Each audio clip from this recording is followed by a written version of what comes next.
I probably started when I was around 6.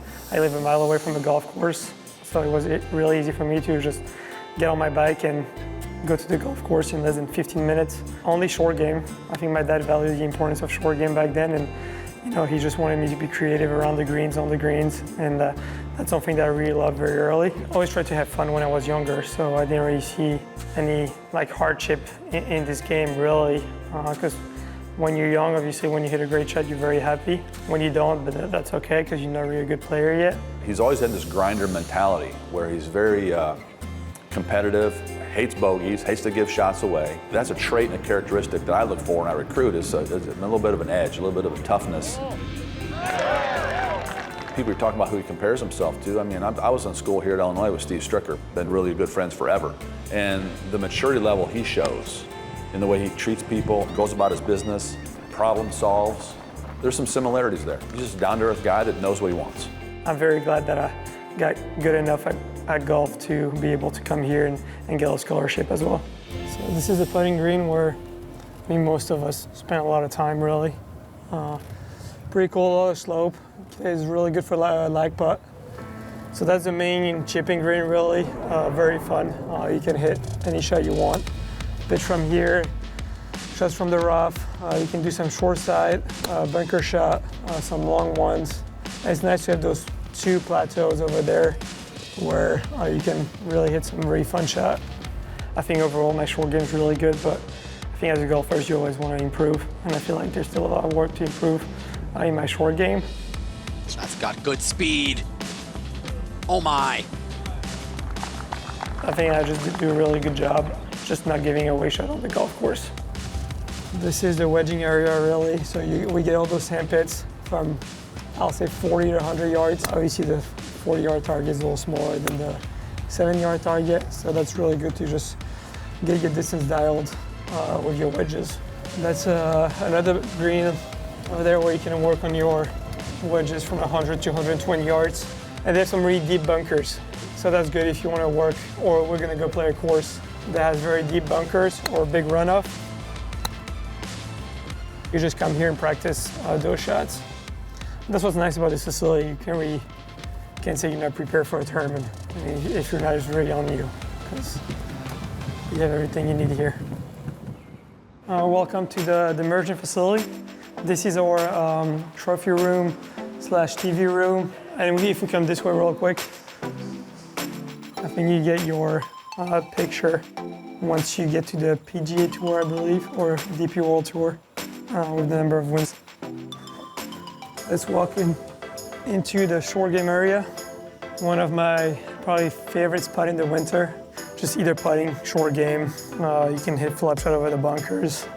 And we have all those banners from Big Ten. I guess all the Big Ten that we've won. Hopefully we'll get more. I don't doubt. So this is the club repair room. If you need to regrip something, if you need to check your loft and lies, you can do it too. So now we walk into the hitting bays. We got about 4 in here. Some guys use them even when it's nice out just to do some mirror work, because there's a bunch of mirrors here. But we mainly use those during the winter when it gets cold. So this is our virtual green. It's good to do some straight putt, some slope. So basically use that screen over there and you can put a 2% slope, and then this platform will move and adjust to a 2% slope, right to left, left to right, whatever you want. So it's kind of good to just get an idea of how far right or left you gotta aim when there's 2%, 3%, 4%, whatever slope you're looking for based on the speed of the green. So yeah, we were very lucky to be able to have those facilities, just keep us busy. All right, so that's a pretty cool picture of the team when Coach Mull was on it with Steve Stricker. I think that's when they won the Big Ten championship in 1988.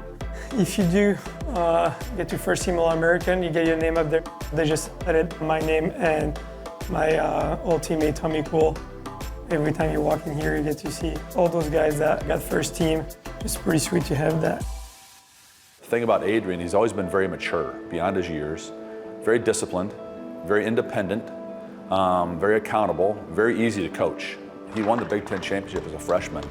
And then obviously the rest of his game just grew and matured, and that's where we are today. Obviously a member of the PGA Tour, and a former first-team All-American at Illinois and Big Ten champion and very much decorated. I think growing up, I always had the dream to start my own company aside of golf, really. So I just thought that majoring in business management and specification entrepreneurship would something that would for sure help if I wanted to start a company someday. Knowing that the Gies Business School had great reputation made my decision even easier. So tell me about some of the memories you had in here as you think back to your time here at Gies. I had a bunch. Just in between classes, just kind of hanging out with either some of my teammates or the athletes or just friends that I've met in my classes. Just kind of talk about anything really or just prepare for a presentation. I remember my teammates kind of making fun of me sometimes because what I would say made probably no sense. And when I feel like when you come to a new place, it would be even harder if you don't know anyone. And when you have a golf team and a program like the one we have, it just made it very easy for me to just adjust to this new lifestyle. I was a good junior golfer, but I really came here and didn't have many expectations. I just wanted to prove the guys and the coach that I was a good player and wanted to do well and help the team. I had a really good freshman year. I had 2 wins, the most I had in a season, I think. So that's kind of funny to think about because my game wasn't as good as it is now. But I was just way more inconsistent. And that's something that I learned with coach, how to be consistent and how to, like I said, play the game of golf the right way. He had that ability as a freshman. Now he needed his golf swing needed to get better. He needed to be better fundamentally in a lot of areas, but just the natural ability and the grit and the grind and the ability to problem solve was always there for him. I think back home I would just go on the course a lot because our facilities really weren't good at all. So it was kind of hard to spend a lot of time on the range or on the chipping green. So I would just go on the course and hit a lot of different shots and just chip and putt around the green. So that's how I did it, and that way I could work on every shot I wanted. But when you get here, I mean, as someone from Belgium, you're like, man, I want to be here 12 hours a day, just so good. I think my playing kind of changed since I got to college, really, because before I kind of saw myself just going back to Europe, try to play on the Challenge Tour, DP World Tour, and hopefully one day come on the PGA Tour. And once PGA Tour U became a thing, that kind of changed, the whole thing, really. And I knew that staying a 5th year would put me in a good spot to try to get in that top 5 and get Korn Ferry status. I mean, just to be able to play against the best players in the world, really. I think that's very exciting. That's something that I think every golfer dreams to do, just to be in that position and get a chance to win on the highest division in golf. As his coach and as his friend, as somebody that cares about him a lot, yes, I see it going on a huge trajectory because that's what I want to have happen. That's what I'm envisioning. The more you put yourself in a position to win, I feel like the higher chance you're going to win at some point, right?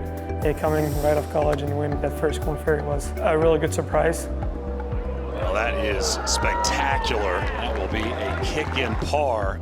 Adrien Dumont de Chassart is a winner in his professional debut. Welcome to the Korn Ferry Tour.